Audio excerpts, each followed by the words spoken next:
ಓಂ ತತ್ಸತ್. ಎಲ್ಲರಿಗೆ ನಮಸ್ಕಾರ. ಫೀಡ್ಬ್ಯಾಕ್ ಇಲ್ಲದೆ ಇದ್ದಿದ್ದರಿಂದ ಈ ಸುಂದರವಾದ ಚಿತ್ರಗಳನ್ನು ನೋಡೋಕ್ಕಾಗದೇ ಇದ್ದರಿಂದ ಗಂಗಾವತಿ ಪ್ರಾಣೇಶ್ವರ ಮತ್ತು ಸುರೇಶ್ ಅವರ ಭಾಷಣಗಳನ್ನು ಪೂರ್ಣವಾಗಿ ನಮಗಳಿಗೆ ಸವಿಯೋಕ್ಕಾಗಲಿಲ್ಲ. ಸವಿದ ನೀವೇ ಪುಣ್ಯಾತ್ಮರು.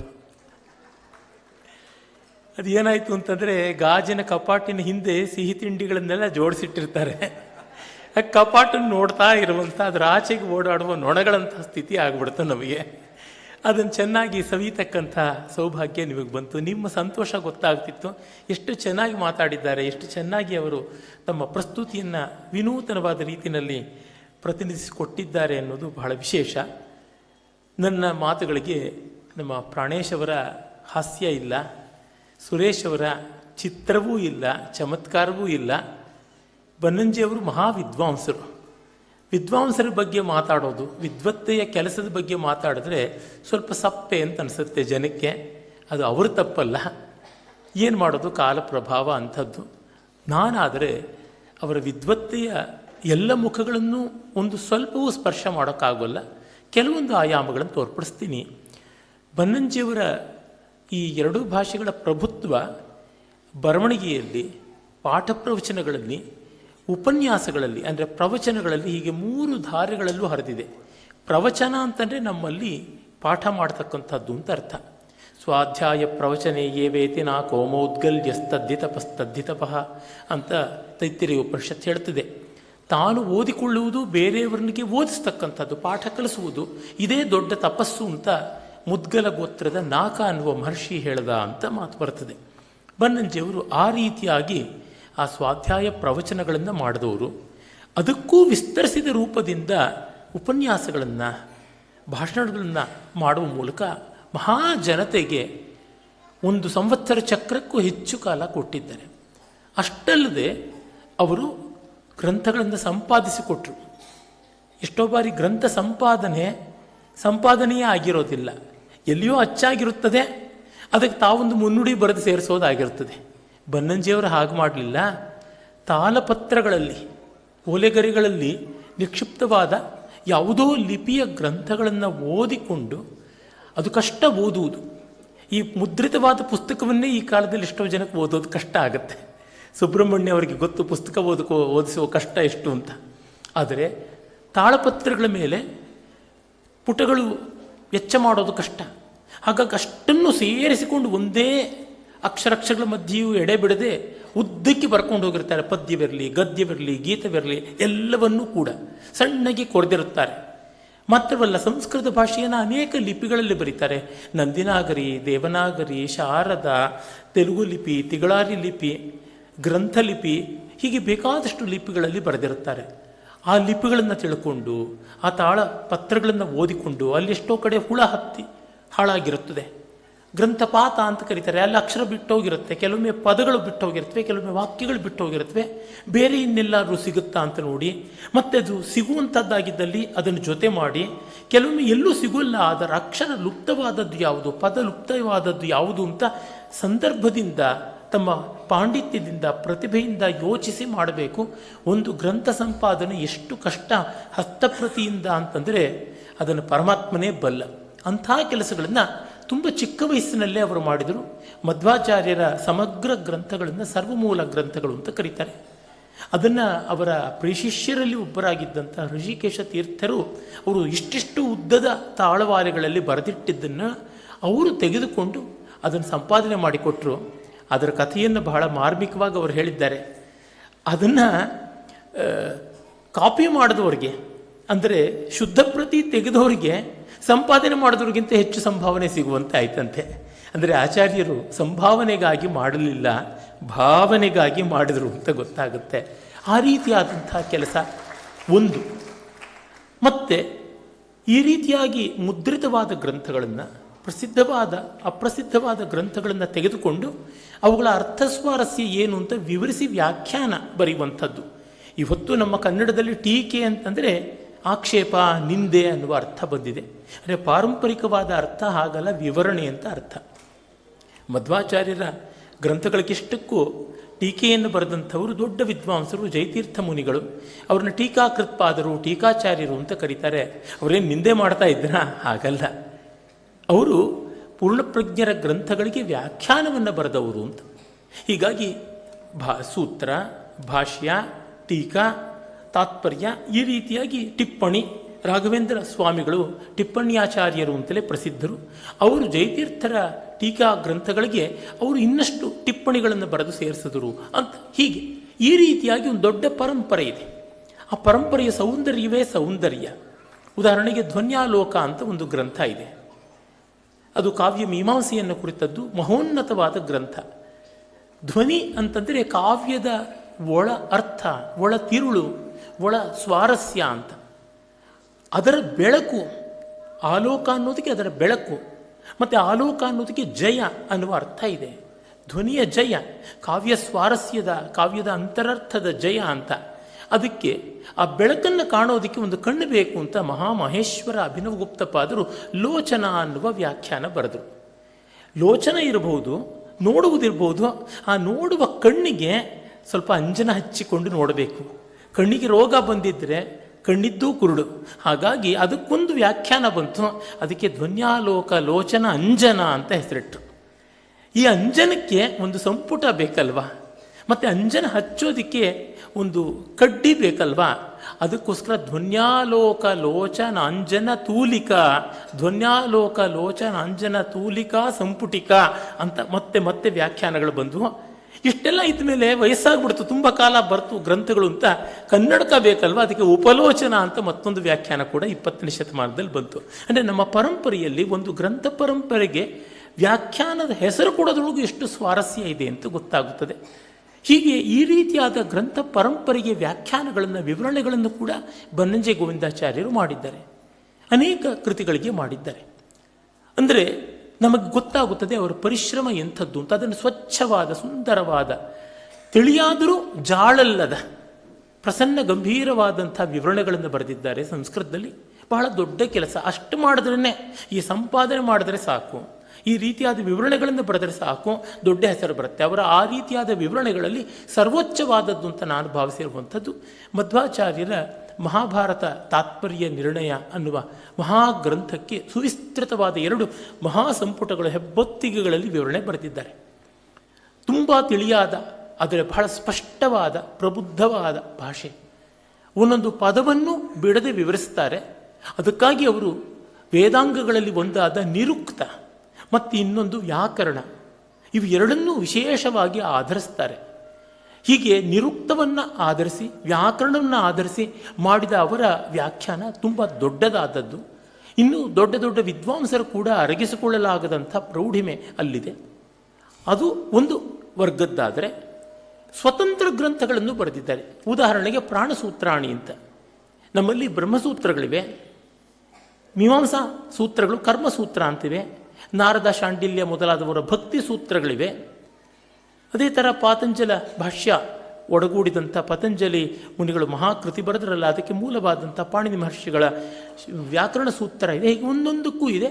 ಆದರೆ ಪ್ರಾಣಾಯಾಮವನ್ನು ಕುರಿತಾದದ್ದು ಯಾವುದೂ ಸೂತ್ರಗಳಿಲ್ಲ ಅಂತ ಅವರು ಪ್ರಾಣಸೂತ್ರಗಳು ಅಂತಲೇ ಬರೆದರು. ಅದಕ್ಕೊಂದು ಸುಂದರವಾದ ವೃತ್ತಿ ವಿವರಣೆಯನ್ನು ಕೂಡ ಬರೆದಿದ್ದಾರೆ. ಚಿಕ್ಕ ಚೊಕ್ಕ ವೃತ್ತಿ, ಕನ್ನಡಕ್ಕೂ ಅದನ್ನು ತಂದಿದ್ದಾರೆ.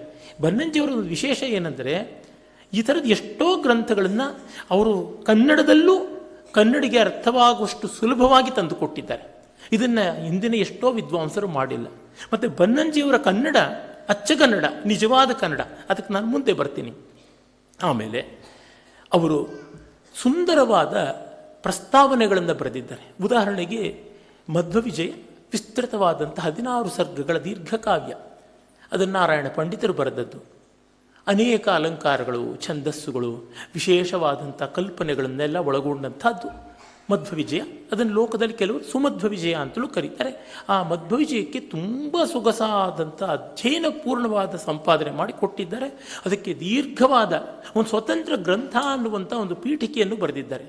ಅಲ್ಲಿ ಕಾವ್ಯ ಅಂದರೆ ಏನು, ಕಾವ್ಯ ಲಕ್ಷಣ ಅಂದರೆ ಏನು, ಕಾವ್ಯ ಸ್ವಾರಸ್ಯ ಅಂದರೆ ಏನು, ಈ ಥರದ ಎಲ್ಲ ವಿಷಯಗಳನ್ನೂ ಅದನ್ನು ವಿಸ್ತೃತವಾಗಿ ಪ್ರಮಾಣ ಪುರಸ್ಸರವಾಗಿ ಮಾಡಿದ್ದಾರೆ. ಅದಕ್ಕಾಗಿ ನೂರಾರು ಗ್ರಂಥಗಳನ್ನು ಕೂಡ ಅವರು ನೋಡಿದ್ದಾರೆ ಅಂತ ಗೊತ್ತಾಗುತ್ತದೆ. ಈ ರೀತಿ ಅವರು ಒಂದು ಪ್ರಸ್ತಾವನೆಯ ನೆವದಿಂದ ಒಂದು ಗ್ರಂಥವನ್ನೇ ಬರೆದಿರುವಂಥದ್ದು. ಆ ಬಗೆಯಾದದ್ದನ್ನು ಕೂಡ ಸಂಸ್ಕೃತದಲ್ಲಿ ಮಾಡಿರೋದುಂಟು. ಹಾಗಲ್ಲದೆ ಅವರು ಸುಂದರವಾದ ಪ್ರಾಸ್ತಾವಿಕ ಶ್ಲೋಕಗಳನ್ನು, ಹಾಡುಗಳನ್ನು ಆಗ ಈಗ ಸಂಸ್ಕೃತದಲ್ಲಿ ಬರೆದದ್ದುಂಟು. ಎಲ್ಲಿವರೆಗೆ ಅಂತಂದರೆ, ನಾನು ಬಲ್ಲಂತೆ ಸಂಸ್ಕೃತ ಚಲನಚಿತ್ರ ಸಂಭಾಷಣೆಯನ್ನು, ಹಾಡನ್ನು ಬರೆದವರಲ್ಲಿ ಸಂಸ್ಕೃತ ಚಲನಚಿತ್ರ ಅಂತ ಮೊದಲಾಗಿದ್ದು ಜಿ ವಿ ಅಯ್ಯರವರಿಂದ. ಮತ್ತು ಅವರು ಮಧ್ವಾಚಾರ್ಯ, ಭಗವದ್ಗೀತಾ, ರಾಮಾನುಜಾಚಾರ್ಯ ಈ ಎಲ್ಲ ಸಿನಿಮಾಗಳನ್ನು ತಂದರು. ಅದೆಲ್ಲದರೊಳಗೂ ಬನ್ನಂಜಿಯವರಿದ್ದರು. ರಾಮಾನುಜಾಚಾರ್ಯ ಒಂದಕ್ಕೆ ಮಾತ್ರ ಅವರಿರಲಿಲ್ಲ. ಭಗವದ್ಗೀತೆಯಲ್ಲಂತೂ ತುಂಬ ಸುಂದರವಾದ ಗೀತಗಳನ್ನು, ಹಾಡುಗಳನ್ನು ಕೂಡ ಬರೆದಿದ್ದಾರೆ. ಅಂದರೆ ಸಂಸ್ಕೃತ ಚಲನಚಿತ್ರದ ಮೊದಲ ಗೀತ ರಚನೆಕಾರರು ಅಂತಂದರೆ ಬನ್ನಂಜಿಯವರು ಅಂತ ಕರಿಬೇಕು. ಈ ರೀತಿಯಾಗಿ ಅವ್ರದ್ದು ಅನೇಕ ರೂಪಗಳಲ್ಲಿ ಬಂದಿದೆ. ಆಮೇಲೆ ಅವರ ಸಂಸ್ಕೃತದ ವಾಗ್ಪ್ರೌಢಿಮೆ, ವಾಗ್ಮಿತೆ ತುಂಬ ಚೆನ್ನಾಗಿರುವಂಥದ್ದು. ಸುಂದರವಾದ ಭಾಷೆ, ಓಜಸ್ವಿಯಾದ ಭಾಷೆ, ಸಹಜವಾದ ಭಾಷೆ, ಸರಳವಾದ ಭಾಷೆ, ಸುಶಕ್ತವಾದ ಭಾಷೆ. ಅದನ್ನು ಸಂಸ್ಕೃತ ಬಲ್ಲವರಿಗೆ ಮಾತ್ರ ಗೊತ್ತಾಗುತ್ತದೆ. ಇವತ್ತೇನಾಗಿದೆ, ನಮಗೆ ಅರ್ಥ ಆಗದೆ ಇರೋದೆಲ್ಲ ಸಂಸ್ಕೃತ ಅಥವಾ ಬೈಗಳು ಸಂಸ್ಕೃತ ಅನ್ನೋ ದುಸ್ಥಿತಿ ಬಂದಿದೆ. ಬನ್ನಂಜಿಯವರ ಸಂಸ್ಕೃತ ನೋಡಿದ್ರೆ ಆಂತರಿಕವಾದ ಆಧಾರಗಳಿಂದ ಇವರು 2000 ವರ್ಷಗಳ ಹಿಂದೆ ಇದ್ದರು ಅಂತ ಹೇಳ್ಬೋದು ಅಂತ. ಆ ರೀತಿಯಾದ ಸಂಸ್ಕೃತ ಭಾಷೆ. ಸಂಸ್ಕೃತ ಚೆನ್ನಾಗಿ ಬಾಳಿ ಬದುಕುತ್ತಾ ಇದ್ದ ಕಾಲದಲ್ಲಿ, ಬೆಳಗುತ್ತಾ ಇದ್ದ ಕಾಲದಲ್ಲಿ ಒಬ್ಬರು ಬರೆದರೆ ಹೇಗಿರುತ್ತೋ ಹಾಗಿರುವಂಥದ್ದನ್ನು ನೋಡ್ತೀವಿ. ಒಮ್ಮೆ ಮೈಸೂರು ವಿಶ್ವವಿದ್ಯಾಲಯದಲ್ಲಿ ಒಂದು ಸಂಸ್ಕೃತ ಸಂಬಂಧಿಯಾದ ದೊಡ್ಡ ವಿಚಾರಗೋಷ್ಠಿ ಆಯಿತು. ಆಗ ಇದನ್ನು ನನಗೆ ಹೇಳಿದವರು ಈಚೆಗಷ್ಟೇ ನಮ್ಮನ್ನು ಅಗಲಿದಂಥ ಹೆರಂಜೆ ಕೃಷ್ಣ ಭಟ್ರು ಅಂತ ಸಂಸ್ಕೃತ ಪ್ರಾಚಾರ್ಯರು ಉಡುಪಿಯಲ್ಲಿದ್ದರು. ಅವರು ಹೇಳಿದಂಥ ಘಟನೆ. ಆಗ ಒಳ್ಳೆಯ ಸಂಸ್ಕೃತ ಮಾತಾಡಿದ್ರೆ ಹೇಗೆ ಕೇಳುತ್ತೆ ಅನ್ನೋದಕ್ಕೋಸ್ಕರ ಬನ್ನಂಜಿಯವ್ರನ್ನ ಕರ್ಕೊಂಡು ಹೋಗಿದ್ರಂತೆ ಹೆರಂಜೆಯವರು. ಹೆರಂಜೆ ಕೃಷ್ಣ ಭಟ್ರು ಮೈಸೂರು ವಿಶ್ವವಿದ್ಯಾಲಯದ ಆ ಸಭೆಯಲ್ಲಿ ಅದರ ಫೋಟೋನು ನಾನು ನೋಡಿದ್ದೀನಿ. ಅಂದರೆ ಅವರ ವಾಗ್ಮಿತೆ ಕೂಡ ಇಂಥದ್ದು. ಯಾತಕ್ಕೆ ಅಂದರೆ, ಶತೇಶು ಜಾಯತೆ ಶೂರಃ ಸಹಸ್ರೇಶು ಚ ಪಂಡಿತಃ ವಕ್ತಾ ದಶಸಹಸ್ರೇಶು ದಾತಾ ಭವತಿ ವಾನವ ಅಂತ ಒಂದು ಶ್ಲೋಕ ಉಂಟು. 100ರಲ್ಲಿ ಒಬ್ಬ ವೀರನಾಗಿರ್ತಾನೆ ಅಂತ ಅನ್ಬೋದು, 1000ದಲ್ಲಿ ಒಬ್ಬ ವಿದ್ವಾಂಸನಾಗಿರ್ತಾನೆ ಅಂತ, 10,000ದಲ್ಲಿ ಒಬ್ಬ ವಿದ್ವತ್ತೆಯುಳ್ಳ ವಾಗ್ಮಿ ಆಗಿರ್ತಾನೆ, ಇನ್ನು ಎಷ್ಟು ಲಕ್ಷಗಳಲ್ಲೂ ಒಬ್ಬ ದಾನಿ ಆಗಿರ್ತಾನೆ ಅಂತ. ದಾತೃತ್ವ ತುಂಬ ದೊಡ್ಡದು ಅಂತ ವಸುದೇವ ಹಿಂಡಿ ಎನ್ನುವ ಒಂದು ಜೈನ ಕಾವ್ಯ ಹೇಳುತ್ತೆ ಈ ಮಾತನ್ನು. ವಾಗ್ಮಿ ಅಂದರೆ ಆ ರೀತಿಯಾದ ವಾಗ್ಮಿ. ವಾಚಾಳಿಗಳು ವಾಗ್ಮಿಗಳಲ್ಲ. ಬನ್ನಂಜಿಯವರು ಸಂಸ್ಕೃತದಲ್ಲಿ ಅಷ್ಟು ಲಲಿತವಾಗಿ ಸೊಗಸಾಗಿ ಮಾತನಾಡ್ತಾ ಇದ್ದಂಥವರು. ಈ ರೀತಿಯಾದ ಸಂಸ್ಕೃತದ ಅವರ ಪ್ರೌಢಿಮೆಯನ್ನು ನಾವು ನೋಡ್ತೀವಿ. ಮತ್ತು ಅದನ್ನೆಲ್ಲವನ್ನು ನಮ್ಮ ಕನ್ನಡ ನುಡಿಗೆ ತಂದುಕೊಟ್ರು, ಕನ್ನಡಿಸಿದರು. ಅದನ್ನು ಕೂಡ ನಾವು ನೋಡ್ತೀವಿ. ಸಂಸ್ಕೃತದ ಕಾವ್ಯಗಳನ್ನು, ಶಾಸ್ತ್ರಗಳನ್ನು, ರೂಪಕಗಳನ್ನು ಇವನ್ನೆಲ್ಲ ಕನ್ನಡಕ್ಕೆ ತಂದಿದ್ದಾರೆ. ಸ್ತೋತ್ರಗಳನ್ನು ಕನ್ನಡಕ್ಕೆ ತಂದಿದ್ದಾರೆ, ಶಾಸ್ತ್ರ ಗ್ರಂಥಗಳನ್ನು ಕನ್ನಡಕ್ಕೆ ತಂದಿದ್ದಾರೆ. ಅದು ಭಾಳ ವಿಸ್ತೃತವಾದ ಸಾಹಿತ್ಯ. ಸುಮ್ಮನೆ ಕೆಲವೊಂದು ಪರಿಚಯವನ್ನು ಮಾತ್ರ ಮಾಡಿಕೊಡ್ತೀನಿ. ಮೊದಲು ಶಾಸ್ತ್ರ ಗ್ರಂಥಗಳ ಕೆಲವೊಂದು ಪರಿಚಯ ಹೇಳಿ ಕಾವ್ಯ ಅನುವಾದಗಳಿಗೆ ಬರಬಹುದು. ಭಗವದ್ಗೀತೆಯನ್ನು ಭಗವಂತನ ನಲ್ನುಡಿ ಅಂತ ಅವರು ಕನ್ನಡಕ್ಕೆ ತಂದಿದ್ದಾರೆ. ಕನ್ನಡದ ಕನ್ನಡಿಯಲ್ಲಿ ಭಗವದ್ಗೀತೆ ಅಂತ ವಿವರಣೆಯನ್ನು ಬರೆದಿದ್ದಾರೆ. ಮತ್ತು ಈ ಸಂಗ್ರಹ ನಿತ್ಯಾನುಷ್ಠಾನ ಅಂತ ಒಂದು ಗ್ರಂಥವನ್ನು ಅವರು ಯಾವ ಥರ ಶೀರ್ಷಿಕೆಯನ್ನು ನೋಡಿದ್ರೆ ಗೊತ್ತಾಗುತ್ತೆ. ಮುಂಜಾನೆಯಿಂದ ಸಂಜೆಯ ತನಕ ಅಂತ ಅನುವಾದ ಮಾಡಿದ್ದಾರೆ. ಏಕೆ ನಿತ್ಯಾನುಷ್ಠಾನ ಅಂತಂದರೆ ನಿತ್ಯಾನುಷ್ಠಾನ ಅಂತಲೇ ಕನ್ನಡ ಲಿಪಿಯಲ್ಲಿ ಬರೆದುಬಿಟ್ರೆ ನಮಗೆ ಅನುವಾದ. ನಾನಾಗಿದ್ದರೂ ಹಾಗೆ ಮಾಡ್ತಾ ಇದ್ದೆ. ಬನ್ನಂಜಿಯವರು ಮುಂಜಾನೆಯಿಂದ ಸಂಜೆ ತನಕ ಅಂತ ಮಾಡ್ತಾರೆ. ಮತ್ತು ಶ್ರೀಕೃಷ್ಣಾಮೃತ ಮಹಾರ್ಣವ ಅನ್ನುವ ಒಂದು ಗ್ರಂಥವನ್ನು ಕೃಷ್ಣನೆಂಬ ಸೊದೆಯ ಕಡಲು ಅಂತ ಮಾಡ್ತಾರೆ. ಸುಧೆ ಅನ್ನುವ ಶಬ್ದಕ್ಕೆ ತದ್ಭವ ರೂಪ ಸೊದೆ. ಸಮುದ್ರ, ಅಮೃತ, ಅರ್ಣವ ಅಂತಂದರೆ ಸಂಸ್ಕೃತದಲ್ಲಿ, ಕನ್ನಡದ ಅರ್ಥ ಕಡಲು ಅಂತ. ಆ ರೀತಿಯಾಗಿ ಅವರು ಅಷ್ಟು ಸುಂದರವಾಗಿ ಆ ಶಾಸ್ತ್ರಗ್ರಂಥಗಳ ಶೀರ್ಷಿಕೆಯನ್ನು ಅಚ್ಚಗನ್ನಡಕ್ಕೆ ತರ್ತಾರೆ. ಈ ರೀತಿಯಾದದ್ದು ಅವರ ಸುಂದರತೆ, ಅವರ ಕನ್ನಡದ ಬಗೆಗಿನ ಪ್ರೀತಿ. ಇದನ್ನು ನಾವು ನೋಡ್ತೀವಿ. ತುಂಬ ಸಂಸ್ಕೃತ ವಿದ್ವಾಂಸರಲ್ಲಿ ಈ ಜಾಡು ಕಾಣಿಸೋದಿಲ್ಲ. ಇವರು ಹಾಗೆ ಮಾಡ್ತಾರೆ. ಮತ್ತು ಅವರು ಉಪನಿಷತ್ತುಗಳಿಗೆಲ್ಲಕ್ಕೂ ವಿವರಣೆ ಮಾಡಿದ್ದಾರೆ. ಉದಾಹರಣೆಗೆ ತಲವಕಾರೋಪನಿಷತ್ತು ಅನ್ನುವ ಕೇನೋಪನಿಷತ್ತಿಗೆ ವಿಸ್ತೃತವಾದ ವಿವರಣೆಯನ್ನು ಮಾಡಿದ್ದಾರೆ. ಈ ಬಗೆಯಾದದ್ದು ಅನೇಕ ರಚನೆಗಳನ್ನು ಮಾಡಿದ್ದಾರೆ. ವೇದಾಂತ ಗ್ರಂಥಗಳನ್ನು ಎಷ್ಟನ್ನೂ ತಂದಿದ್ದಾರೆ. ಅದು ವಾತ್ಸ್ಯಾಯನನ ಕಾಮಸೂತ್ರಗಳಿಗೆ ಸಂಬಂಧಪಟ್ಟದ್ದಾಗಿರ್ಬೋದು, ಅರ್ಥಶಾಸ್ತ್ರಕ್ಕೆ ಸಂಬಂಧಪಟ್ಟದ್ದಾಗಿರ್ಬೋದು. ಇಂಥದ್ದೆಲ್ಲವನ್ನು ಕೂಡ ಕನ್ನಡಕ್ಕೆ ಸಾರವತ್ತಾಗಿ, ಸಂಕ್ಷಿಪ್ತವಾಗಿ ತಂದುಕೊಟ್ಟಿರುವಂಥದ್ದನ್ನು ನಾವು ನೋಡ್ತೀವಿ. ಇನ್ನು ಅವರ ವಿಶೇಷ ಅಂತ ನನಗನ್ಸೋದು ಕನ್ನಡದಲ್ಲಿ ಅವರು ಮಾಡಿದ ಅನುವಾದಗಳು. ನೋಡಿ, ಸಾಮಾನ್ಯ ವಿದ್ವಾಂಸರಿಗೆ ರಾಸಿಕ್ಯ ಇರುವುದಿಲ್ಲ, ಸರಸತೆ ಇರುವುದಿಲ್ಲ ಅಂತ ಒಂದು ಲೋಕರೂಢಿ. ಕೆಲವರು ಅಪವಾದವಾಗಿ ಇರ್ತಾರೆ. ಬನ್ನಂಜಿಯವರು ಅಂಥವರು. ಸರಸತೆ ತುಂಬ ಉಂಟು. ಸರಸತೆ ಅಂತಂದರೆ ಲಲಿತವಾಗಿ ತುಂಬ ಆನಂದ ಕೊಡುವಂತೆ ಯಾವುದನ್ನೂ ವರ್ಣಿಸಬಲ್ಲ, ಪ್ರತಿಪಾದಿಸಬಲ್ಲಂಥ ಸಾಮರ್ಥ್ಯ. ನೋಡಿ, ಅವರು 5 ರೇಡಿಯೋ ನಾಟಕಗಳನ್ನು ಬರೆದರು, ಬಾನುಲಿ ರೂಪಕಗಳು. ಅದಕ್ಕೆ ಇಟ್ಟಿರೋ ಹೆಸರು ಮುಗಿಲ ಮಾತು ಅಂತ. ಬಾನುಲಿ ಅಂತನ್ನೋದು ಹಳಗನ್ನಡ ಆಯಿತು. ಅದಕ್ಕೆ ಅವ್ರು ಏನು ಮಾಡಿದ್ರು, ಹೊಸಗನ್ನಡದಲ್ಲಿ ಮುಗಿಲ ಮಾತು ಅಂತ ಮಾಡಿದ್ರು. ಇಡೀ 5 ರೂಪಕಗಳ ಸಂಗ್ರಹಕ್ಕೆ. ಅಲ್ಲಿ ಒಂದು ಭಟ್ಟನಾರಾಯಣ ಅನ್ನುವ ಕವಿ ಬರೆದಂಥ ವೇಣಿ ಸಂಹಾರ ಅನ್ನುವ ಒಂದು ರೂಪಕ ನಾಟಕ. ಅದು ಸಂಸ್ಕೃತದಲ್ಲಿದೆ. ಒಳ್ಳೆಯ ಪ್ರೌಢವಾದ ಓಜಸ್ವಿಯಾದ ಬರವಣಿಗೆ. ಅದು ಮಹಾಭಾರತವನ್ನು ಆಧರಿಸಿದ್ದು.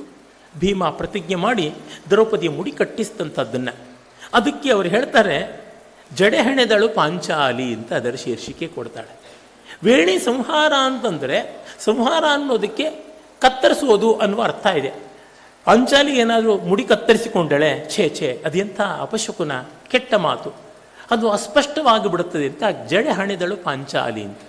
ಹಾಗೆ ಕಾಳಿದಾಸನ ಋತು ಸಂಹಾರ ಅನ್ನುವ ಖಂಡಕಾವ್ಯವನ್ನು ಅವರು ಚೆನ್ನಾಗಿ ಕನ್ನಡಕ್ಕೆ ಅನುವಾದ ಮಾಡಿದ್ದಾರೆ, ಪದ್ಯ ರೂಪದಲ್ಲಿ ಮಾಡಿದ್ದಾರೆ. ಅದಕ್ಕೆ ಅವರು ಋತುಗಳ ಹೆಣಿಗೆ ಅಂತ ಅನುವಾದ ಮಾಡಿದ್ದಾರೆ. ಅಂದರೆ ಅಲ್ಲಿ ಋತು ಸಂಹಾರ ಅಂದರೆ ಋತುಗಳ ನಾಶನ ಅಂತಲ್ಲ, ಋತುಗಳ ಒಟ್ಟುಗೂಡಿಸುವಿಕೆ ಅಂತ ಅರ್ಥ. ಸಮಾಹಾರಸ್ತು ಸಂಹಾರ ಅಂತಲೇ ಸಂಸ್ಕೃತದಲ್ಲಿ ಒಂದು ಸೂಕ್ತಿ ಇದೆ. ಒಟ್ಟು ಸೇರಿಸುವುದು. ಪಾಂಚಾಲಿಯ ಜಡೆಯನ್ನು ಬಿರೆಹುಯ್ಕೊಂಡ ಕೂದಲನ್ನು ಒಟ್ಟು ಸೇರಿಸಿ ಹೆಣೆದದ್ದು ಭೀಮ. ಅದೇ ಋತುಗಳ ಹೆಣಿಗೆ. ಗ್ರೀಷ್ಮದಿಂದ ವಸಂತಕ್ಕೆ ಮುಗಿಯುವಂತೆ ಕಾಳಿದಾಸ ಬರೆದದ್ದು ಅಂತ. ಆ ರೀತಿಯಾದಂಥ ಅವರ ಕೆಲಸ, ಚಿಕ್ಕ ವಯಸ್ಸಿನಲ್ಲೇ ಮಾಡಿದಂಥ ಕೆಲಸಗಳಿವೆಲ್ಲ. ಅಂಥದ್ದೊಳಗೊಂದು ಅಸಾಮಾನ್ಯ ವಿಕ್ರಮ ಅಂತಂದರೆ ಬಾಣಭಟ್ಟನ ಕಾದಂಬರಿ ಅಂತ ಹೆಸರಾದ ಆ ಮಹಾ ಗದ್ಯ ಕಾವ್ಯವನ್ನು ಕನ್ನಡಕ್ಕೆ ತಂದದ್ದು. ಅದಕ್ಕೆ ಬೇಂದ್ರೆಯವರಂಥ ಮಹಾಕವಿಗಳ ಮೆಚ್ಚುಗೆ ಕೂಡ ಬಂದದ್ದು ವಿಶೇಷ. ಮತ್ತು ಅದು ಸಹಜವೂ ಕೂಡ ಹೌದು. ಅಲ್ಲಿ ಬಾಣಭಟ್ಟನ ಸಂಸ್ಕೃತ ವಾಕ್ಯಗಳು 1 ಪುಟ, 3/4 ಪುಟ, ಕೆಲವೊಮ್ಮೆ 1.5 ಪುಟ ವಿಸ್ತರಿಸಿಕೊಂಡು ಬರುತ್ತದೆ. ಆ ವಾಕ್ಯವನ್ನು ಓದುವಾಗ ಎಲ್ಲಿ ಆರಂಭಿಸಿ ಎಲ್ಲಿ ಕೊನೆಗೊಳ್ಳುತ್ತದೆ ಅಂತ ಅನ್ನೋದ್ರೊಳಗೆ ನಮಗೆ ಏನು ಹೇಳ್ತಾ ಇದ್ದಾನೆ ಅಂತ ಮರ್ತ ಹೋಗ್ಬಿಡುತ್ತೆ. ಆಸೀದ ಶೇಷ ಸಾಮಂತ ನರಪತಿ ಶಿರಸ್ಸಮಭ್ಯರ್ಚಿತ ಶಾಸನ ಪಾಕಶಾಸನ ಇವಾಪರ ಚತುರ್ಧದಿ ಮೇಖಲಾ ಮಾಲಾ ಭುವೋ ಭರ್ತ ಕರ್ತ ಕ್ರತೂನಾಂ ಆಹರ್ತ ವಿದ್ಯಾನಾಂ ಕುಲಭವನಂ ಕಲಾನಾಂ, ಈ ರೀತಿಯಾಗಿ ಹೇಳ್ಕೊಂಡು ರಾಜ ಶೂದ್ರಕೋ ನಾಮ ಅಂತ. ಶೂದ್ರಕ ಅನ್ನುವ ರಾಜ ವಿದಿಶೆಯಲ್ಲಿದ್ದ. ಕೊನೆಗೆ ಬರುತ್ತೆ ಅದು ಒಂದು ಗೇಣುದ್ದದ ವಾಕ್ಯ ಆದಮೇಲೆ. ಆಸೀತ್ ಇದ್ದ ಯಾರು ಅಂತ ಏನೇನೇನೇನೋ ಬಂದು ಕೊನೆಗೆ ಬಿಡಿಸ್ಕೊಳ್ಬೇಕಾಗುತ್ತೆ. ಇವರು ಅದನ್ನೆಲ್ಲ ತಿಳಿಗೊಳಿಸಿ ಬಹಳ ಸುಂದರವಾಗಿ ಮಾಡಿರುವಂಥದ್ದನ್ನು ನಾವು ನೋಡ್ತೀವಿ. ಬಾಣಭಟ್ಟ ಅಲ್ಲಿ ಒಂದೊಂದು ಪದಗಳಿಗೆ 2-3 ಅರ್ಥಗಳನ್ನು ಇಡ್ತಾನೆ. ಒಂದು ಋಷ್ಯಾಶ್ರಮದ ವರ್ಣನೆ ಬರುತ್ತದೆ. ಅಲ್ಲಿ ಬೇರುಗಳು ಕೆಳಗಿಳಿಯುತ್ತವೆ, ನೆಲಕ್ಕೆ ಹೋಗುವ ಅಧೋಗತಿ ಬೇರುಗಳಿಗಿವೆ, ಜನಗಳ ಚರಿತ್ರೆಗಳಿಗಿಲ್ಲ.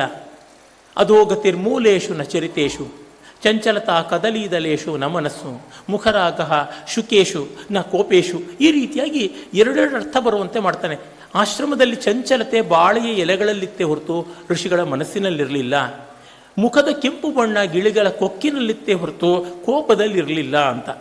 ಈ ಥರದ ವಾಕ್ಯಗಳನ್ನು ಯಾರೂ ಅನುವಾದ ಮಾಡೋಕ್ಕಾಗೋಲ್ಲ. ಅದಕ್ಕೆ ಟಿಪ್ಪಣಿ ಬರೀಬೇಕು. ಅಂಥದ್ದನ್ನು ಬಿಟ್ಟು ಮಿಕ್ಕೆಲ್ಲವನ್ನು ಬನ್ನಂಜಿಯವರು ಮಾಡಿರುವಂಥದ್ದನ್ನು ನೋಡ್ತೀವಿ.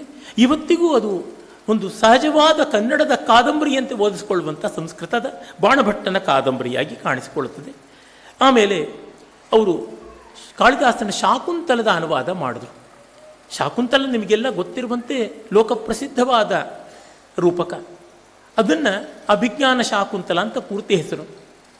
ಅಭಿಜ್ಞಾನ ಅಂದರೆ ನೆನಪು ಮಾಡಿಕೊಳ್ಳುವುದು, ಗುರುತು ಮಾಡಿಕೊಳ್ಳುವುದು ಅಂತ ಅರ್ಥ. ಅದನ್ನು ಇವರು ನೆನಪಾದಳು ಶಕುಂತಲೆ ಅಂತ ಮಾಡಿದರು. ಎಷ್ಟು ಇಂಪಾಗಿದೆ ನೋಡಿ. ಆಮೇಲೆ ಭವಭೂತಿಯ ಪ್ರಸಿದ್ಧವಾದ ರೂಪಕ ಉತ್ತರ ರಾಮಚರಿತ. ಅದು ಸೀತಾ ಪರಿತ್ಯಾಗ, ಲವಕುಶರ ಕಾಳಗ ಅದನ್ನೆಲ್ಲ ಒಳಗೊಂಡಂಥ ರೂಪಕ. ಅದನ್ನು ಅವರು ಮತ್ತೆ ರಾಮನ ಕತೆ ಅಂತ ಅನುವಾದ ಮಾಡಿದ್ದಾರೆ. ಶೂದ್ರಕ ಮಹಾಕವಿಯ 10 ಅಂಕಗಳ ವಿಸ್ತೃತವಾದ ರೂಪಕ ಪ್ರಕರಣ ಅನ್ನುವ ವರ್ಗಕ್ಕೆ ಸೇರುವುದು. ಮೃಚ್ಛಕಟಿಕಂ, ಎಷ್ಟೋ ಜನಕ್ಕೆ ಅದು ಏನು ಅಂತಲೇ ಗೊತ್ತಾಗೋದು. ಅದು ಮೃತ್ ಶಕಟಿಕಂ, ಅದು ಮೃಚ್ಛ ಕಟಿಕಮ್ಮ, ಮೃತ್ ಶಕಟಿಕಮ್ಮ ಅಂತಲೇ ಗೊತ್ತು ಮಾಡ್ಕೊಳಕ್ಕಾಗಲ್ಲ. ಇವರು ಆವೆಯ ಮಣ್ಣಿನ ಆಟದ ಬಂಡಿ ಅಂತ ಅನುವಾದ ಮಾಡಿದ್ದಾರೆ. ಶೀರ್ಷಿಕೆ ಅಲ್ಲಿ ಪ್ರಾಕೃತವನ್ನು ಮಾತನಾಡುವ ಪಾತ್ರಗಳಿಗೆ ಕುಂದಾಪುರದ ಕನ್ನಡವನ್ನು ಬಳಸಿದ್ದಾರೆ. ಪ್ರಾಕೃತ ಅಂದರೆ ಆಡು ನುಡಿಯ ಸಂಸ್ಕೃತ. ಆ ಆಡು ನುಡಿಯ ಮಾತು ಉಡುಪಿಯ ಕಡೆಗೆ ಹೋದರೆ ಕುಂದಾಪುರ ಕನ್ನಡದಲ್ಲಿ ಹೆಚ್ಚಾಗಿ ಕಾಣಿಸುತ್ತದೆ. ಅದನ್ನು ಹಾಗಿಟ್ಟುಕೊಂಡು ಮಾಡಿರುವಂಥದ್ದನ್ನು ನಾವು ನೋಡ್ತೀವಿ. ಈ ರೀತಿಯಾಗಿ ಅವರು ರೂಪಕಗಳನ್ನು ಅನುವಾದ ಮಾಡಿದ್ದನ್ನು ನಾವು ನೋಡ್ತೀವಿ. ಅಲ್ಲಿಯ ಕೆಲವೊಂದು ಉದಾಹರಣೆಗಳನ್ನು ನೋಡಿದ್ರೆ ಗೊತ್ತಾಗುತ್ತದೆ ಎಷ್ಟು ಚೆನ್ನಾಗಿ ಮಾಡಿದ್ದಾರೆ ಅಂತ. ಎಲ್ಲ ಗ್ರಂಥಗಳನ್ನು ಹೊತ್ತು ತರುವುದಕ್ಕೆ ಕಷ್ಟವಾಗುತ್ತೆ ಅಂತ ಕೆಲವು ಪದ್ಯಗಳನ್ನು ಫೋಟೋ ತೆಕ್ಕೊಂಡು ಬಂದಿದ್ದೀನಿ. ಅದಕ್ಕೋಸ್ಕರವಾಗಿ ಸೆಲ್ ಫೋನ್ ತೆಗಿತಾ ಇದ್ದೀನಿ, ಮತ್ತು ಯಾವ ಮೆಸೇಜ್ ಓದೋಕ್ಕೂ ಅಲ್ಲ. ಏಕೆಂದರೆ ಈ ಥರ ಸೆಲ್ ಫೋನ್ ತೆಗೆದಾಗ ಅದೇ ಆ ರೀತಿಯಾದಂಥ ಭಾವಗಳನ್ನೇ ಬರುತ್ತವೆ ಎಷ್ಟೋ ಬಾರಿ. ಇಲ್ಲಿ ನೋಡಿ, ಶಕುಂತಲೆಯನ್ನು ಗಂಡನ ಮನೆಗೆ ಕಳಿಸ್ಕೊಡುವಾಗ ಕಣ್ವ ಮಹರ್ಷಿಗಳು ಶುಶ್ರೂಷಸ್ವ ಗುರೂನ್ ಕುರು ಪ್ರಿಯ ಸಖಿ ವೃತ್ತಿಂ ಸಪತ್ನಿ ಜನೆ ಭರ್ತುರ್ವಿಪ್ರಕೃತಾಪಿ ರೋಷಣತೆಯ ಮಸ್ಮ ಪ್ರತೀಪಂಗಮಃ ಭೂಯಿಷ್ಠಂ ಭವ ದಕ್ಷಿಣಾ ಪರಿಜನೆ ಭಾಗ್ಯೇಶ್ವನುತ್ಸ್ವೇಕಿನಿ ಯಾಂತ್ಯೇವಂ ಗೃಹಿಣೀ ಪದಂ ಯುವತೆಯೋ ವಾಮಾಕುಲಸ್ಯಾಧಯ ಅಂತ ಹೇಳಿ ಮೂಲದಲ್ಲಿ ಒಂದು ಹಿತೋಕ್ತಿಯನ್ನು ಹೇಳ್ತಾನೆ, ಗಂಡನ ಮನೆಯಲ್ಲಿ ಹೇಗೆ ನಡ್ಕೊಳ್ಬೇಕು ಅಂತ. ಇದನ್ನು ನೋಡಿ ಒಬ್ಬ ತಂದೆ ಮಗಳಿಗೆ ಹೊತ್ತು ಹೇಳುವಂತೆ ಅವರು ಮಾಡ್ತಾರೆ ಅನುವಾದ. ಉಪಚರಿಸು ಹಿರಿಯರನು ತುಂಬು ಗೆಳತನ ಬೆಳಸು ಸವತಿಯರ ಬಳಗದಲ್ಲಿ ತಪ್ಪಿ ನಡೆದರು ಗಂಡ ಕೋಪಕ್ಕೆ ಬಲಿಯಾಗಿ ಎದುರು ನಿಲ್ಲದಿರು ಕೆಲಸದಾಳುಗಳನ್ನು ಚಂದದಲ್ಲಿ ನೋಡಿಕೋ ಭಾಗ್ಯದಲ್ಲಿ ಬೀಗದಿರು ಇಂಥ ಹುಡುಗಿಯರೇ ಗೃಹಿಣಿಯರು ಉಳಿದವರು ಮಾರಿಗಳು ಮನೆಗೆ. ಯಾರಿಗರ್ಥ ಆಗೋಲ್ಲ ಇಷ್ಟು ಸುಂದರವಾದದ್ದು. ಭಾಗ್ಯದಲ್ಲಿ ಬೀಗದಿರು, ಭಾಗ್ಯೇಶ್ವನುತ್ಸ್ವೇಕಿನಿ ಅನ್ನುವ ಮೂಲದ ಮಾತು. ಯಾಂತ್ಯೇವಂ ಗೃಹಿಣೀ ಪದಂ ಯುವತಯ, ಯುವತಿ ಅನ್ನೋದಕ್ಕೆ ಇವರು ಹುಡುಗಿ ಅಂತ ಇಷ್ಟು ಚೆನ್ನಾಗಿ. ಹೀಗೆ ಇಂಥ ಹುಡುಗಿಯರೇ ಗೃಹಿಣಿಯರು.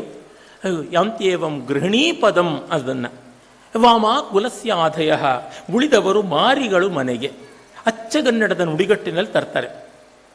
ದುಷ್ಯಂತನಿಗೆ ಅದೇ ಥರ ಸಂದೇಶವನ್ನು ಕಂಡುವರು ಕೊಡ್ತಾರೆ. ಅಸ್ಮಾನ್ ಸಾಧು ವಿಚಿಂತ್ಯ ಸಂಯಮ ಧನಾನ್ ಉಚ್ಚೈಃ ಕುಲಂಚಾತ್ಮನಃ ತ್ವಯ್ಯಸ್ಯ ಕಥಮಪ್ಯ ಬಾಂಧವ ಕೃತಾಂ ಸ್ನೇಹ ಪ್ರವೃತ್ತಿಂಚತಾಂ ಸಾಮಾನ್ಯ ಪ್ರತಿಪತ್ತಿಪೂರ್ವಕಮಿಯಂ ದಾರೇಶು ದೃಶ್ಯಾತ್ವಯ ಭಾಗ್ಯಾಯತ್ತ ಮತಃಪರಂ ನ ಖಲು ತದ್ವಾಚ್ಯಂ ವಧೂ ಬಂಧುಭಿ. ಅದನ್ನು ನೋಡಿ ಹೇಳ್ತಾರೆ, ಸಂಯಮದ ಬಾಳನ್ನು ಬಾಳುತಿಹ ನಮ್ಮನ್ನೂ ನೆನೆದುಕೋ, ನಿನ್ನ ಕುಲದುನ್ನತಿಯ ನೆನೆದುಕೋ, ಬಂಧುಗಳ ನೆರವಿರದೆ ತನ್ನ ತಾನೇ ಹೇಗೋ ನಿನ್ನಲ್ಲಿ ಇವಳಿಟ್ಟ ನೇಹವನು ನೆನೆದುಕೋ, ನಿನ್ನ ಹೆಂಡಿರದಿರಲಿ ಇವಳು ಒಬ್ಬಳೆಂದಿವಳನೂ ಉಳಿದವರ ಹಾಗೆಯೇ ನೋಡಿಕೋ, ಉಳಿದದ್ದು ಆಗುವುದು ಹಣೆಯಲ್ಲಿ ಬರೆದಂತೆ ಹೇಳಬಾರದು ಅದನ್ನು ಹೆಣ್ಣು ಹೆತ್ತವರು. ಭಾಗ್ಯಾಯತ್ತ ಮತಃಪರಂ ನಖಲು ತದ್ವಾಚ್ಯಂ ವಧೂ ಬಂಧುಭಿ. ಹೀಗೆ ನೋಡ್ಕೊಂತ ನಾವು ಹೇಳಬಾರ್ದಪ್ಪ, ಅವಳು ಭಾಗ್ಯ ಇದ್ದಂತೆ ಆಗುತ್ತದೆ, ಅದನ್ನು ಅವ್ರ ಹಣೆಯಲ್ಲಿ ಬರೆದಂಗೆ ಆಗುತ್ತೆ ಅಂತ ನಾವು ಕನ್ನಡದಲ್ಲಿ ಹೇಳ್ತೀವಲ್ಲ, ಹಾಗೆ ಆಗುವುದು ಹಣೆಯಲ್ಲಿ ಬರೆದಂತೆ ಹೇಳಬಾರದು ಅದನ್ನು ಹೆಣ್ಣು ಹೆತ್ತವರು. ಅದನ್ನು ವಧೂ ಬಾಂಧವಾಹ ಅನ್ನೋದು ಹೆಣ್ಣು ಹೆತ್ತವರು ಅಂತ ಮಾಡ್ತಾರೆ. ಇಲ್ಲಿ ನೋಡಿ, ನೆನೆದುಕೋ ನೆನೆದುಕೋ ಎಷ್ಟು ಬಾರಿ ವಿಚಿಂತ್ಯ ಅನ್ನುವುದನ್ನು ಪುನರಾವರ್ತನೆ ಮಾಡಿ ಒತ್ತಿ ಹೇಳಿದ್ದಾರೆ.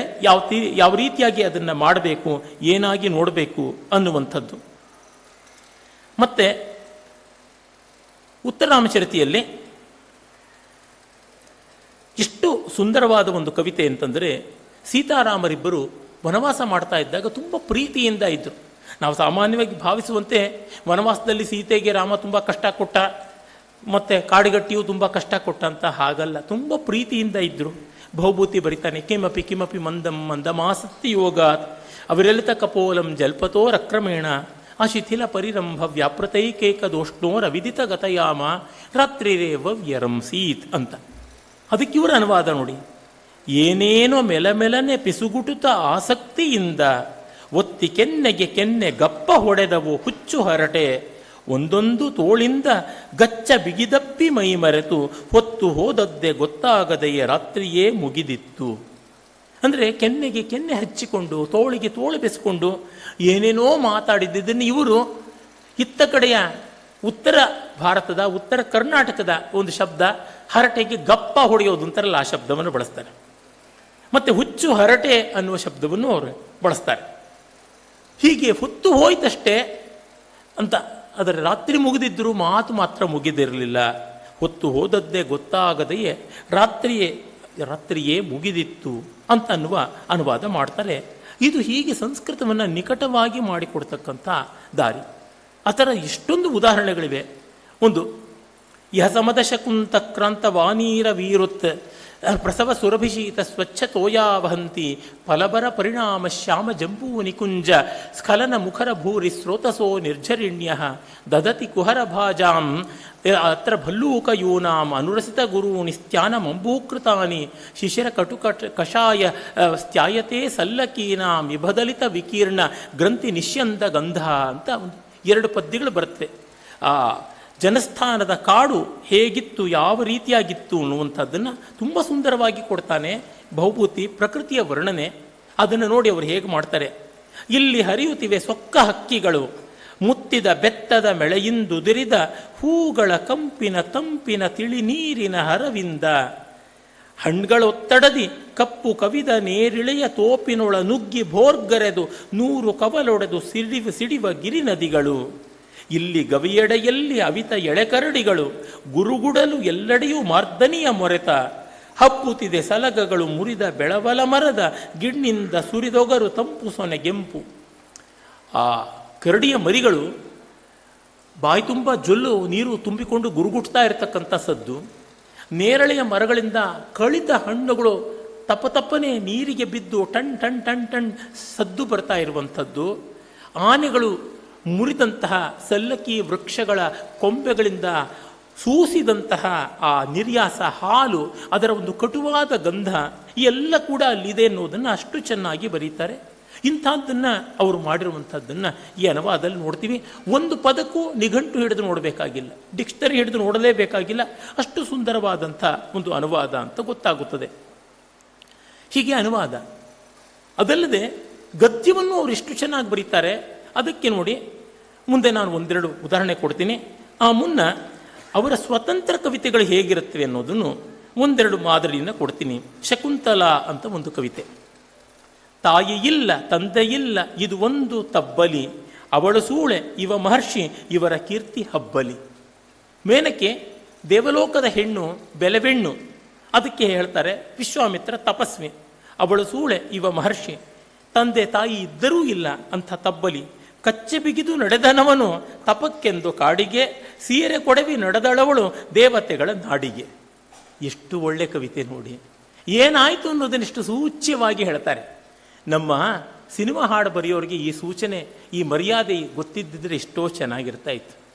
ಕಚ್ಚೆ ಬಿಗಿದು ನಡೆದನವನು ತಪಕ್ಕೆಂದು ಕಾಡಿಗೆ, ಸೀರೆ ಕೊಡವಿ ನಡೆದಳವಳು ದೇವತೆಗಳ ನಾಡಿಗೆ. ಏನಾಯಿತು ಅಂತ ಹೇಳದೆಯೇ ಹೇಳುವಂಥ ರೀತಿ. ಮತ್ತು ಅವರಿಗೆ ದೇಹದ ಬಯಕೆ ತೀರಿಸಿಕೊಳ್ಳೋದು ಬಿಟ್ಟು ಮುಂದಾಗುವ ಪರಿಣಾಮದ ಬಗ್ಗೆ ಗಮನವಿಲ್ಲ, ಎಚ್ಚರವಿಲ್ಲ. ಆ ಎಳೆಯ ಕಂದಮ್ಮ ಶಕುಂತಲೆಯನ್ನು ಬಿಟ್ಟು ಹೋದರಲ್ಲ ಅನ್ನುವ ನೋವನ್ನು ತೋರಿಸ್ತಾರೆ. ಇದು ಕಾವ್ಯ, ಇದು ಕಾವ್ಯ. ಎತ್ತನಂತೂ ಬಿಗಿದುದಾಯಿತು ಗಾಲಿ ಇರದ ಗಾಡಿಗೆ, ಎಂತ ಮುಂದೆ ಸಾಗಬೇಕು ದಾರಿಗಿಲ್ಲ ಬಾಡಿಗೆ. ಅವರು ಹೊರಟೋಗ್ಬಿಟ್ರು. ಅವರು ತಮ್ಮ ಉದ್ಯೋಗ. ಈ ಕಾಲದಲ್ಲಿ ನೋಡಿ, ತಂದೆ ತಾಯಿ ಇಬ್ಬರು ಕೆಲಸ ಮಾಡೋರು, ವರ್ಕಿಂಗ್ ಪೇರೆಂಟ್ಸ್, ಮಕ್ಕಳ ಗತಿ ಏನಾಗಬೇಕು ಅದನ್ನು ಇಲ್ಲಿ ಹೇಳ್ತಾ ಇದ್ದಾರೆ. ಆಮೇಲೆ ಮತ್ತೊಂದು ವಿಷಯ ನೋಡಿ ಅಲ್ಲಿ ಮುಂದಿನ ಪದ್ಯ. ತಾಯಿಯಂತೆ ಮಗಳು ಕೂಡ ಆಹ ಇಂಥ ರೂಪಸಿ, ಕಾಡ ಜನರ ನಡುವೆ ತಾನು ಆದರೂನು ತಾಪಸಿ. ರೂಪಸಿ ಎನ್ನುವ ಶಬ್ದ ಬನ್ನಂಜಿಯವರಿಗೆ ಗೊತ್ತು, ಇದು ಸಂಸ್ಕೃತದ ವ್ಯಾಕರಣದ ಪ್ರಕಾರ ತಪ್ಪು ಅಂತ. ಆದರೆ ಕನ್ನಡದಲ್ಲಿ ಪ್ರಸಿದ್ಧವಾಗಿದೆ. ಬನ್ನಂಜಿಯವರಷ್ಟು ಇಷ್ಟಪಡದೇ ಇರತಕ್ಕಂಥ ಮಹಾಕವಿ ಕುವೆಂಪು ಅವರು ಬಳಸಿದ್ದಾರೆ. ಅದಕ್ಕೆ ಅವರು ಈ ರೀತಿ ಗೌರವ ಕೊಡ್ತಾರೆ. ಕನ್ನಡದಲ್ಲಿ ಕುವೆಂಪು ಅವರು ಬಳಸಿ ರೂಪಸಿ ಪದ ಪ್ರೇಯಸಿ ಥರವೇ ಅವ್ರು ಕೊಟ್ಟರು. ಪ್ರೇಯಸಿ ಸರಿಯಾದ ಶಬ್ದ, ರೂಪಸಿ ಕುವೆಂಪು ಅವರ ಕಲ್ಪನೆ ಕನ್ನಡಕ್ಕೆ ಬಂತು, ನೆಲೆ ನಿಂತು. ಅದನ್ನು ತಗೊಂಡ್ರು ಬನ್ನಂಜಿಯವರು. ಅಂದರೆ ಬನ್ನಂಜಿಯವರು ಎಲ್ಲಿ ಮಡಿಯೋ ಅಲ್ಲಿ ಮಡಿ, ಎಲ್ಲಿ ಮೈಲಿಗೆಯೋ ಅಲ್ಲಿ ಮೈಲಿಗೆ. ಅವರಿಗೆ ಭಾಷೆ ಇತ್ಯಾದಿಗಳ ವಿಷಯದಲ್ಲಿ ಹಠವಿಲ್ಲ ಅನ್ನೋದು ಗೊತ್ತಾಗುತ್ತದೆ. ಕನ್ನಡದ ನುಡಿಗೆ ತಕ್ಕಂಥ ಪ್ರಾಸ ಬೇರೆ ಬರುತ್ತೆ. ತಾಪಸಿಗೆ ರೂಪಸಿ ತಂದರು. ತಾಯಿಯಂತೆ ಮಗಳು ಕೂಡ ಅಪ್ಸರೆಯರ ಹಾಗಿರ್ತಕ್ಕಂಥವಳು ಸೂಚನೆಯಲ್ಲಿದೆ. ಕಣ್ವ ಕೂಡ ಕಣ್ಣು ಬಿಟ್ಟ ಯಾರು ಇವಳ ನಲ್ಲನು. ನೋಡಿ, ಇವಳು ಒಲಿದು ಮದುವೆ ಆಗಿಬಿಟ್ಲು ದುಷ್ಯಂತನ ತಂದೆಗೆ ಗೊತ್ತಾಗದಂತೆ. ತಾಯಿಯ ಸ್ವಭಾವ ಇವಳಲ್ಲಿ ಇದೆ ಎನ್ನುವ ಸೂಚನೆ ಕೊಡ್ತಾರೆ. ಯಾರು ಇವಳ ನಲ್ಲನು? ಕಣ್ವರಿಗೆ ಆಶ್ಚರ್ಯ. ನೋಯದಂತೆ ಗೆದೆಯಬಲ್ಲ ಯಾವ ರಸಿಕ ಮಲ್ಲನು. ನೋವಿಲ್ಲದೆ ಒಲವನ್ನು ತೋರಿಸಬಲ್ಲ ಯಾವ ರಸಿಕ ಇವಳ ಎದೆಯನ್ನು ಅಪಹರಿಸಿದ. ಗಡ್ಡ ನೆರೆದ ಮುದುಕ ಇನ್ನು ತೋರಿಸಿಲ್ಲ ಜಾತಕ, ಅವನು ಬರುವ ಮುನ್ನ ಇಲ್ಲಿ ನಡೆಯಿತೊಂದು ನಾಟಕ. ಕಣ್ವರು ಶಕುಂತಲೆಯ ಮುಂದೆ ಬರುವ ಅಪಾಯವನ್ನು ಊಹಿಸಿ ಅದರ ಶಮನಕ್ಕಾಗಿ ಸೋಮತೀರ್ಥಕ್ಕೆ ಹೋಗಿದ್ರು. ಅದನ್ನು ಇವರು ಸೂಚನೆಯಾಗಿ ಹೇಳ್ತಾರೆ. ಗಡ್ಡ ನೆರೆತ ಮುದುಕ ಇನ್ನೂ ತೋರಿಸಿಲ್ಲ ಜಾತಕ. ಶಕುಂತಲೆ ಜಾತಕದಲ್ಲಿ ಏನಾದ್ರು ಕೇಡಾಗುತ್ತಾ ಮತ್ತೊಂದಾಗುತ್ತಾ ಅಂತ ಪ್ರಶ್ನತಂತ್ರವೋ ಏನೋ ಕೇಳಕ್ಕೆ ಹೋಗಿರಬೇಕು. ಆದರೆ ಬರುವ ಮುನ್ನ ಆಗಿತ್ತು ಇಲ್ಲಿ ನಾಟಕ. ದುಷ್ಯಂತ ಶಕುಂತಲೆಯರ ದಾಂಪತ್ಯ ಸಿದ್ಧವಾಗಿಬಿಟ್ಟಿತ್ತು. ಜಿಂಕೆ ಹೊಡೆಯ ಬಂದ ರಾಜ ಜಿಂಕೆ ಕಣ್ಣ ಹೆಣ್ಣಿಗೆ, ಕಣ್ಣು ಹೊಡೆಯದಂತೆ ಏಕೋ ನಂಟು ಬಿತ್ತು ಕಣ್ಣಿಗೆ. ಎಷ್ಟು ಚೆನ್ನಾಗಿ ಒಂದು ಅಂಕದ ಕಥೆಯನ್ನು ಒಂದು ಪದ್ಯದಲ್ಲಿ ಹೇಳ್ತಾರೆ. ಕಣ್ವ ಕೂಡ ಕಣ್ಣು ಬಿಟ್ಟ, ಏನು ನಡೆದು ಹೋಯಿತು, ಮದುವೆಗೆಂದು ತಂದ ದರ್ಭೆ ಜಾತ ಕರ್ಮ ಕಾಯಿತು. ಈ ಕೊನೆ 2 ಸಾಲನ್ನು ಬನ್ನಂಜಿಯವರಂಥ ಸಾಂಪ್ರದಾಯಿಕವಾದ ವೈದಿಕ ವರ್ತನೆ ಬಲ್ಲ ಅಂಥ ಕವಿ ಬರಿಬಲ್ಲರು. ಮದುವೆಗೆ ಅಂತ ದರ್ಭೆ ತಂದಿದ್ರೆ ಅದು ಮಗುವಿನ ಹುಟ್ಟಿದಾಗ ಮಾಡುವ ಜಾತಕರ್ಮಕ್ಕಾಯಿತು ಅಂತ. ಅಂದರೆ ಕಣ್ವ ಸಾಕು ತಂದೆ ತನಗೆ ಗೊತ್ತಿಲ್ಲದೆ ಇವಳು ದುಡುಕಿ ಬಿಟ್ಲು ಅಂತ ಕೋಪ ಮಾಡಿಕೊಳ್ಳಿಲ್ಲ. ಮೂಲ ಕಾಳಿದಾಸನಲ್ಲಿ ಬರುತ್ತದೆ, ಅಮ್ಮ ಯಜಮಾನ ಅಂದರೆ ಹೋಮ ಮಾಡುವಂಥವನ ಕಣ್ಣು ಹೊಗೆಯಿಂದ ಮಂಜಾದರೂ ಆಹುತಿ ಅಗ್ನಿಯಲ್ಲೇ ಬಿದ್ದಂತೆ, ನಾನು ಕಣ್ಮರವೇ ಆದರೂ ಕೂಡ ನೀನು ಸರಿಯಾದವನನ್ನೇ ಪ್ರೀತಿಸಿದ್ದೀಯಾ. ಸಚ್ಚಿಷ್ಯ ಪರಿಗೃಹೀತ ವಿದ್ಯೆವ ಅಶೋಚನೀಯ ಸಮೃದ್ಧಾಸಿ. ಒಳ್ಳೆಯ ಶಿಷ್ಯನಿಗೆ ಕೊಟ್ಟ ವಿದ್ಯೆಯ ಬಗ್ಗೆ ಗುರುವಿಗೆ ಒಂದಿಷ್ಟೂ ನೋವಿಲ್ಲದಂತೆ ನಿನ್ನ ವಿಷಯದಲ್ಲಿ ಆಯಿತು ಅಂತ. ಇದು ಅವರ ಒಂದು ಸ್ವತಂತ್ರ ಕವಿತೆ. ಇನ್ನೊಂದು ಸಪ್ತಪದಿ ನೋಡಿ. ತಾಳಿ ಕಟ್ಟಿಸಿಕೊಂಡ ಹೆಣ್ಣು ಖಾಲಿ ತೆರೆದಿಟ್ಟ ಪುಸ್ತಕದಂತೆ, ಅವಳ ಬಾಳಿಗಾಸರೆಯಾದ ಗೂಳಿ ಗಂಡು ಬರವೆ ಚಾಳಿಗೆ ಬಿದ್ದ ಪೆನ್ನಿನಂತೆ. ಎಷ್ಟು ನವೀನವಾದ ಹೋಲಿಕೆ, ಹಾಳೆ ಪೆನ್ನು. ಈ ಹೋಲಿಕೆಗಳನ್ನು ಆಮೇಲೆ ನಮ್ಮಲ್ಲಿ ಕೊಟ್ಟಿದ್ದೆಷ್ಟೋ ವರ್ಷ ಆದಮೇಲೆ ಜಯಂತ ಕಾಯ್ಕಿಣಿ ಅವರ ಸಿನಿಮಾ ಹಾಡುಗಳಲ್ಲಿ. ಅಂದರೆ ನೋಡಿ, ಬನ್ನಂಜಿಯವರು ಅಂದರೆ ಮಹಾಮಡಿವಂತರು, ವಿದ್ವಾಂಸರು, ಶಾಸ್ತ್ರಗ್ರಂಥಗಳನ್ನೇ ಪ್ರವಚನ ಮಾಡುವವರು, 3 ಹೊತ್ತು ವೇದ ಉಪನಿಷತ್ತು ರಾಮಾಯಣ ಸ್ಮೃತಿ ಶಾಸ್ತ್ರಗಳಲ್ಲಿರ್ತಾರೆ ಅಂತ ಸಿನಿಮಾ ಹಾಡು ಬರೆಯಬಲ್ಲಂಥ ಒಳ್ಳೆ ಪ್ರತಿಭಾಶಾಲಿಯಾದ ಜಯಂತ ಕಾಯ್ಕಿಣಿ ಅಂಥವರಿಗೂ ಪೂರ್ವಸೂರಿಗಳಾಗಬಲ್ಲಂಥವ್ರು ಚಮತ್ಕಾರ ನಾವು ಮಾಡಬಹುದು. ಖಾಲಿ ತೆರೆದಿಟ್ಟ ಪುಸ್ತಕದಂತೆ ಅವಳ ಬಾಳಿಗೆ ಆಸರೆಯಾದ ಗೂಳಿ ಗಂಡು ಬರೆವ ಚಾಳಿಗೆ ಬಿದ್ದ ಪೆನ್ನಿನಂತೆ. ಬರೀಬೇಕು ಅನ್ನೋ ಚಾಳಿ ಏನು ಬರಿಬೇಕು ಅಂತ ಗೊತ್ತಿಲ್ಲ. ಏನು ಮಾಡುತ್ತೆ ಆ ಕೈಯೇ? ಹಾಳೆಯನ್ನೆಲ್ಲ ಮಸಿ ಮಾಡುತ್ತೆ. ಅದು ಎಷ್ಟು ಮಾರ್ಮಿಕವಾಗಿದೆ ನೋಡಿ. ಚಾಳಿ ಬೆಳೆದಾಗ ಗಾಳಿ ಹಿತವಾಗಿ ಚಳಿ ಬಿಡಿಸಿ ಖಾಲಿ ಪುಟ ತುಂಬ ಸುಳಿದಾಗ ಮೂಡಿ ಬಂದದ್ದು ಪುಟ್ಟ ಮಗು ಕವಿತೆ. ಅಕ್ಷರ ಸರಿಯಾಗಿ ಬರೆಯುವ ಕಾಲ ಬಂದಾಗ, ಅಲ್ಲಿವರೆಗೂ ನಮಗೆ ಮುಂಚೆ ಎಲ್ಲ ಚಿಕ್ಕ ವಯಸ್ಸಿನಲ್ಲಿ ಪೇಪರು ಪೆನ್ನು ಕೊಡ್ತಾ ಇರಲಿಲ್ಲ. ಇಂಗ್ಲೀಷ್ನಲ್ಲಿ ಸ್ಲೇಟ್ ಅನ್ನೋದೇ ಈಗ ಜನಪ್ರಿಯವಾಗಿದೆ. ಪಾಟಿಯ ಮೇಲೆ ಬಳಪ ಹಿಡಿದು ಬರೆಯೋದು, ಇನ್ನೂ ಮುನ್ನ ಮರಳಲ್ಲಿ ಕೈಯಲ್ಲಿ ಬರೆದು ಅಕ್ಷರ ತಿದ್ದಿಸುವುದು ಮಾಡ್ತಾ ಇದ್ರು. ಹಾಗೆ ಗಂಡು ಕೈ ತಿದ್ದಿಸಿಕೊಂಡ ಮೇಲೆ, ಹೆಣ್ಣಿನ ಮನಸ್ಸು ಅರ್ಥ ಮಾಡಿಕೊಂಡ ಮೇಲೆ, ಹೆಣ್ಣಿನ ಬದುಕೆಂಬ ಹಾಳೆಯ ಮೇಲೆ ತನ್ನ ಇಂಗಿತ ಅನ್ನುವ ಪೆನ್ನಿನಿಂದ ಬರೆಯಬೇಕಾದದ್ದು ದಾಂಪತ್ಯ ಕವಿತೆ. ಅದರಿಂದ ಬರುವಂಥದ್ದು ಸಂತಾನ ಕಾವ್ಯ ಅಂತ ಹೇಳ್ತಾರೆ. ಎಷ್ಟು ಭವ್ಯವಾದಂಥ ಅರ್ಥವನ್ನು ಕೊಟ್ಟಿದ್ದಾರೆ ಅಂತ ಗೊತ್ತಾಗುತ್ತದೆ. ಈ ರೀತಿಯಾದದ್ದು ಅವರ ಸ್ವತಂತ್ರ ಕವಿತೆಗಳ ಸ್ವಾರಸ್ಯ. ಇನ್ನು ನಾವು ಸಂಸ್ಕೃತದ ಭಾಷೆಯ ಸೌಂದರ್ಯಕ್ಕೆ ಬಂದರೆ, ಸಂಸ್ಕೃತದಲ್ಲಿ ಒಂದು ಮಾತುಂಟು, ಗದ್ಯಂ ಕವೀನಾಂ ನಿಕಷಂ ವದಂತಿ ಅಂತ. ಸಂಸ್ಕೃತಕ್ಕೆ ತುಂಬ ಸಹಜ ಪದ್ಯ. ಗದ್ಯ ಸ್ವಲ್ಪ ಪ್ರಯತ್ನ ಬೇಕು. ಆ ಪ್ರಯತ್ನದಿಂದಾಗಿ ಎಷ್ಟೋ ಜನ ಜಡಜಡಿಯಾಗಿ ಪೆಡಸಾಗಿ ಬರೀತಾರೆ ಗದ್ಯ. ಬನ್ನಂಜಿಯವರು ಹಾಗಲ್ಲ, ತುಂಬ ತಿಳಿಯಾದ ಗದ್ಯ ಬರೀತಾರೆ. ಆದರೆ ಜಾಳ ಆಗಬಾರದು. ಇದು ಒಂದು ತಂತಿಯ ಮೇಲೆ ನಡೆದಂತೆ, ಕತ್ತಿಯ ಮೇಲೆ ನಡೆದಂತೆ, ಕೊಂಡ ಹಾಯ್ದಂತೆ ಬಹಳ ಕಠಿಣವಾದದ್ದು. ನನಗೆ ಅವರ ಅನೇಕ ಗದ್ಯ ಭಾಗಗಳು ತುಂಬ ಇಷ್ಟವಾಗಿವೆ. ಅವೆಲ್ಲ ಶಾಸ್ತ್ರಪೂರಿತವಾದ್ದರಿಂದ ಜನಕ್ಕೆ ಕಷ್ಟ. ಆದರೆ ಅವರದು ಶಾಸ್ತ್ರವಲ್ಲದ ಗದ್ಯ ಅವರ ತಂದೆ ಪಡುಮನ್ನೂರು ನಾರಾಯಣ ಆಚಾರ್ಯರನ್ನು ಕುರಿತು ಬರೆದಂಥ ಪುಸ್ತಕ ನಮ್ಮ ಮಲ್ಲೇಪುರಂ ಅವರೇ ಪ್ರಕಟ ಮಾಡಿದ್ದಾರೆ. ಆ ಮಾಲಿಕೆಯಲ್ಲಿ ಬಂದ ಅತಿ ಸುಂದರವಾದ ಸಂಸ್ಕೃತ ಗದ್ಯ ಇಲ್ಲಿ ಕಾಣಿಸುತ್ತೆ ನೋಡಿ. ಸಂಸ್ಕೃತ ಇಲ್ಲಿ ಬಲ್ಲವರು ಕೆಲವರಾದರೂ ಇದ್ದಿರ್ತೀರ, ಅವರಿಗೆ ಕೇಳ್ತಿದ್ದಂಗೆ ಸಂತೋಷವಾಗಬಹುದು. ಅವರ ತಂದೆಯ ಬಗ್ಗೆ ಒಂದು ಹಿನ್ನೆಲೆ ಕೊಡ್ತಾರೆ. ಅವರ ತಂದೆಗೂ ತಾಯಿಗೂ ಬಾಲ್ಯ ವಿವಾಹವಾಯಿತು.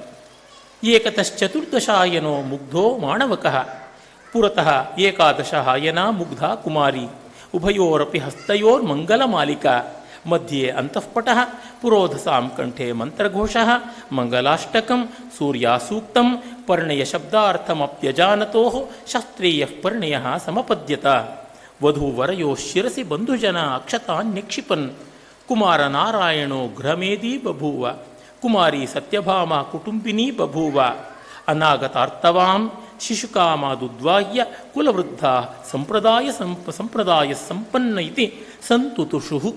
ಇಷ್ಟು ಸೊಗಸಾದದ್ದು. ಒಂದೊಂದು ಚಿಕ್ಕ ವಾಕ್ಯ, ನಾನು ಇದಕ್ಕೆ ಯಥಾವತ್ತಾದ ಗದ್ಯ ಸುಮ್ಮನೆ ಓದ್ತೀನಿ ನೋಡಿ.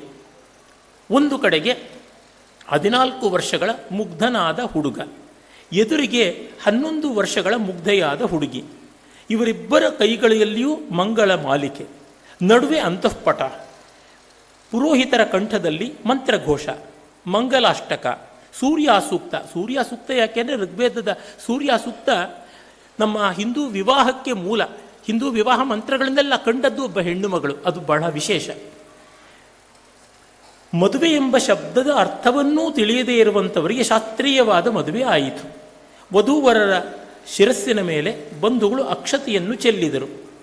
ಕುಮಾರ ನಾರಾಯಣನು ಗೃಹಸ್ಥನಾದನು, ಕುಮಾರಿ ಸತ್ಯಭಾಮೆಯು ಗೃಹಿಣಿಯಾದಳು. ಇನ್ನು ಮೈನರೆಯದ ಅವಳನ್ನು, ಶಿಶುಗಳಂತೆ ಇರುವ ಅವರನ್ನು ಕುಲವೃದ್ಧರು ಮದುವೆ ಮಾಡಿ ಸಂಪ್ರದಾಯವು ಉಳಿಯಿತು ಎಂದು ಸಂತೋಷಪಟ್ಟರು. ಇಷ್ಟು ಸರಳ, ಇಷ್ಟು ತಿಳಿ, ಇಷ್ಟು ಸೊಗಸು, ಈ ರೀತಿಯಾದದ್ದು. ಅಲ್ಲಿ ತುಂಬ ಸುಂದರವಾದ ವರ್ಣನೆಗಳು ಬರುತ್ತವೆ. ಆ ವರ್ಣನೆಗಳ ಸ್ವಾರಸ್ಯವನ್ನು, ಆ ಪ್ರಕೃತಿಯ ಸೌಂದರ್ಯವನ್ನು ಏನು ಅಂತನ್ನೋದನ್ನು 1-2 ಮಾತಿನಲ್ಲಿ ನಾನು ನಿಮ್ಮ ಮುಂದೆ ನಿಲ್ಲಿಸ್ತೀನಿ. ಅಸ್ತಿ ಕಶ್ಚಿತ್ ಗ್ರಾಮ ಯಸ್ಯ ಪಶ್ಚಿಮಾಯಾಂ ದಿಶಿ ತನುತನಂಗ ಸೌಮ್ಯ ಸಮುದ್ರರಾಜ ಎಂ ಪಶ್ಚಿಮ ಸಮುದ್ರ ಇತ್ಯಾಚಕ್ಷತೆ ಯತ್ರ ಭಗವಾನ್ ಪಾಶಮಂಥಪಾಣಿ ಸ್ವಯಂ ಅಂತರ್ನಿಲೀಯ ಶ್ರೀ ಮಧ್ವಾಗಮನಂ ನಿರೀಕ್ಷಮಾಣ ಆಸ ಜಲನಿಧಿ ಲಾವಣ್ಯಮಾಸ್ವಾದಯನ್ ಪೂರ್ವಸ್ಯಾಂ ಸರೋವರ ಮಠ ಇತಿ ಖ್ಯಾತಂ ವೇಣುಗೋಪಾಲ ಮಂದಿರಂ ಯತ್ರ ಪುರಾ ಹಸ್ತಾಮಲಕ ಪ್ರತಿಷ್ಠಿತೋ ವೇಣುಗೋಪಾಲ ಪೂಜ್ಯಮಾನ ಆಸ ತತೋಪಿ ಪೂರ್ವಸ್ಯಾಂ ರಜತಪೀಠಪುರಂ ಕ್ರೋಶದ್ವಯಂ ವ್ಯವಹಿತಂ ಯತ್ರ ಶ್ರೀ ಮಧ್ವ ಪ್ರತಿಷ್ಠಾಪಿತೋ ಬಾಲಕೃಷ್ಣೋ ವಿರಾಜತೆ ದಕ್ಷಿಣಸ್ಯಾಂ ಉದಯಪುರಂ ಯಾ ಪುರಾತನಿ ಅಲೂಪ ರಾಜಧಾನಿ ತನ್ನಾಮ ನದೀ ಚ ಉತ್ತರಸ್ಯಾಂ ಕಲ್ಯಾಣಪುರಂ ತನ್ನಾಮ ನದೀ ಚ ತದಂತರಸ್ಮಿನ್ ಅಣುರ್ಗ್ರಾಮ ಕೊಡಗೂರು ಇತಿ ಪಡಮುನ್ನೂರು ಇತ್ಯಪಿ ವ್ಯಾಹರಂತಿ ಯತ್ರ ಗ್ರಾಮದೇವತಾ ಶ್ರೀ ಶಂಕರನಾರಾಯಣ. ಈ ರೀತಿ ಹೋಗುತ್ತದೆ. ಹಾಗೆ ನೋಡಿದಾಗ ನಮಗೆ ಗೊತ್ತಾಗುತ್ತದೆ ಬನ್ನಂಜಿಯವರು ಯಾಕೆ ನಮಗೆ ಪ್ರಿಯರಾಗ್ತಾರೆ ಅಂತಂದರೆ, ಅವರ ಹೃದಯದಂತೆಯೇ ನಿರ್ಮಲವಾದದ್ದು ಅವರ ಭಾಷೆ, ಅವರ ಬುದ್ಧಿಯಂತೆಯೇ ನಿಶಿತವಾದದ್ದು ಅವರ ಭಾಷೆ, ಅವರ ಬದುಕಿನಂತೆಯೇ ದಿಟ್ಟವಾದದ್ದು ಅವರ ಭಾಷೆ, ಅವರ ಸಮಗ್ರವಾದ ಆಲೋಚನೆಯಂತೆ ಸ್ವಾರಸ್ಯಕಾರಿಯಾದದ್ದು ಅವರ ಭಾಷೆ ಭಾವ. ಇಂಥವರ ಸಾಹಿತ್ಯವನ್ನು ಓದುವುದು ಯಾರಿಗೂ ಎಂದೂ ಕೂಡ ದೊಡ್ಡ ಕಲಿಕೆಯ ಜೊತೆಗೆ ನಲಿವು. ಆ ನಲಿವು, ಆ ಕಲಿಕೆ ನಮ್ಮದಾಗಲಿ. ಧನ್ಯವಾದ, ನಮಸ್ಕಾರ.